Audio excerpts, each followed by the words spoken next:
ভৰ্তি বলেৰো পিকআপ গাড়ী জব্দ, দুজনক আটক।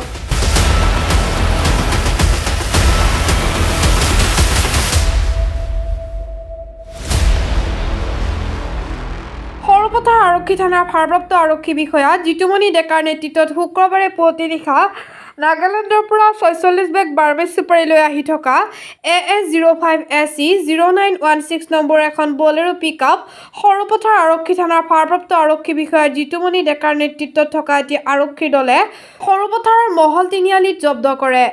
জানিব পৰা মতে চুপাৰিখিনিৰ বজাৰ মূল্য প্ৰায় 15 লক্ষাধিককৈ বেছি হ'ব বুলি আৰক্ষীয়ে জানিবলৈ দিয়ে। উক্ত চুপাৰিসমূহ নাগালেণ্ডৰ পৰা নগাঁৱলৈ লৈ যাবলৈ আহিছিল।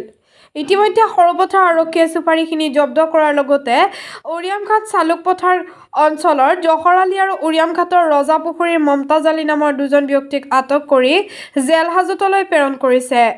উল্লেখযোগ্য যে ইয়াৰ পূৰ্বে সৰুপথাৰ আৰক্ষী থানাৰ ভাৰপ্ৰাপ্ত আৰক্ষী বিষয়া জিতুমণি ডেকাৰ নেতৃত্বত প্ৰায় 600 বেগ বাৰ্মিজ চুপাৰি জব্দ কৰাৰ লগতে বহুকেইজন চুপাৰি ব্যৱসায়ীক আটক কৰি জেল হাজতলৈ প্ৰেৰণ কৰিছিল।